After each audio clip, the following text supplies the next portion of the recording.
Hello, welcome to my YouTube channel. It's me again, Shiela Lemon. Today I'm going to cook a pork teriyaki, using my teriyaki sauce. So this is the part to the video that I'm going to show it to you. The first one, because the first video that I show it to you when I made this teriyaki sauce. So let's start. And the ingredient we're gonna show to my wall if you're gonna watch my YouTube video. So let's start. Umpisa na natin. It's still the same. I'm gonna use coconut oil.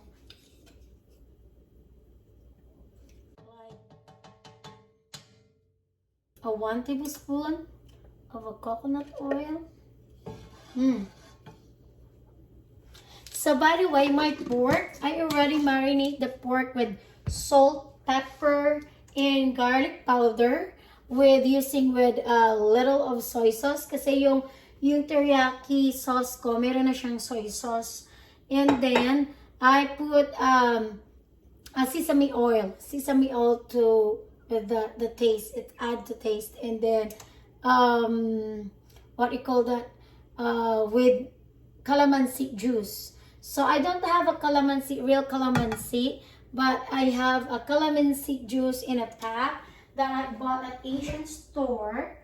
But you could use a lime juice or lemon juice.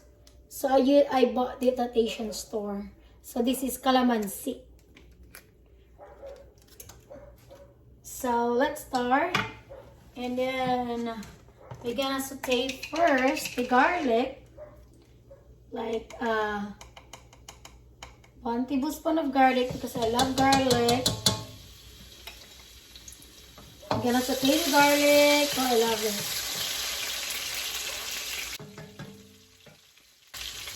Yeah, ito, para makita yun.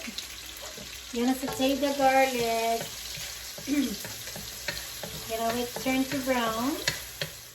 Ayan, nag-brown na yung garlic natin, ang bango. And then the onion, sibuyas.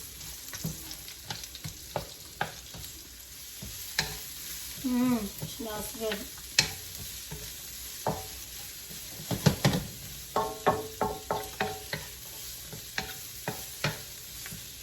And then, pwede na ilagay yung pork, na marinated pork.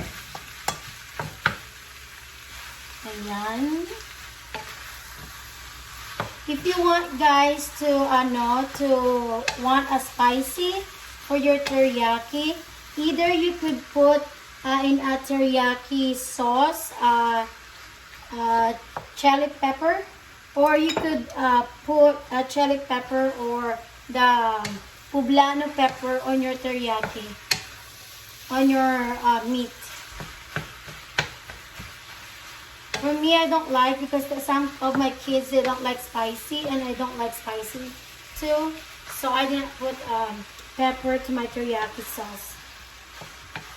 So we're gonna wait the pork turn into a brown. Palutuin lang natin muna yung pork. Then we're gonna put a vegetable.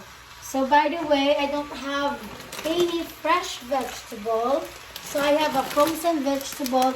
Improvise any vegetable that you have in your fridge that you could use to put in your teriyaki. Because naglilimit po kami na pumunta lagi sa grocery store because, of the coronavirus. So, kung ano yung meron ako sa fridge ko or sa freezer ko, yun na lang yung gagamitin ko because I don't have some vegetable kasi malalanta lang kapag hindi ko magamit agad. So, I use this. It's fine, any vegetable. Basta na masarap yung sauce mo at saka yung luto mo. There's no problem about any vegetable na pwede sa teriyaki mo. So, hintayin lang natin. We're going to wait the pork turn into brown. Yung parang gisang-gisa siya talaga. na brown na siya. Okay? Okay. So, I guess it's already cooked the pork. Yan. Medyo luto-luto na yung pork.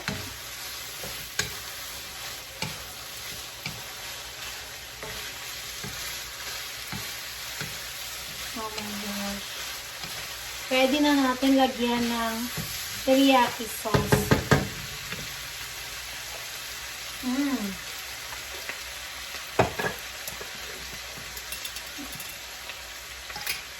Ito yung niluto ko kanina na teriyaki sauce. Na may homemade teriyaki sauce.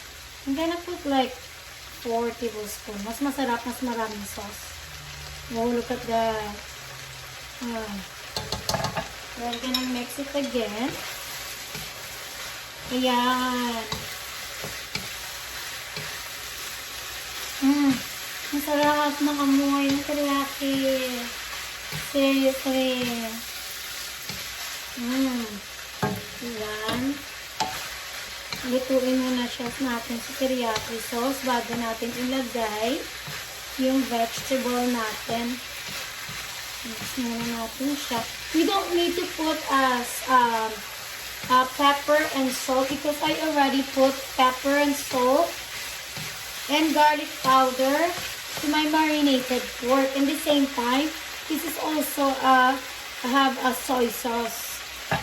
May flavor na ho yung, may lasa na ho yung teriyaki sauce ko na ginawa ko kanina. Ayan. Smells so good na siya. Then I could put my frozen and already microwave this. Frozen vegetable. Ayan.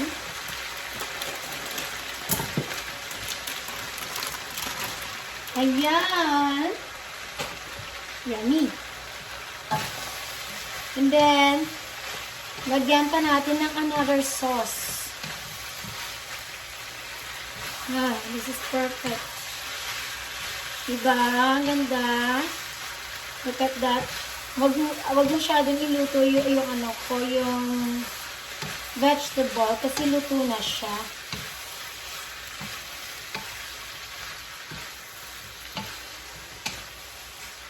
Ayan, ayan, ayan.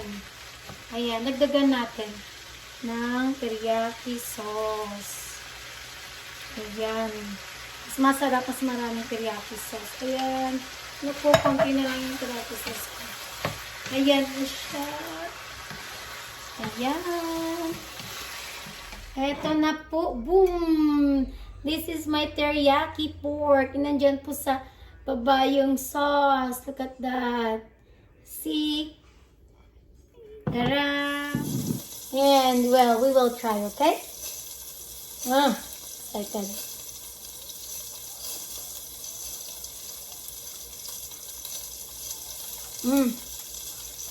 Tastes so good. The vegetable. Sarap po. Sarap talaga. Teriyaki sauce. Yung teriyaki sauce talaga napakasarap. If you like my teriyaki pork, that I cooked tonight, please like and subscribe to my YouTube channel, Shiela Lemon. Thank you so much for watching and thank you so much sa nag-subscribe at thank you din po sa nag-like and nag-share ng aking video. Thank you so much. I really appreciate it. And thank you. And have a good night. And please pray always to this epidemic, the coronavirus, gonna be done. And have a good night and bless you guys. Bye. Love you all. Thank you.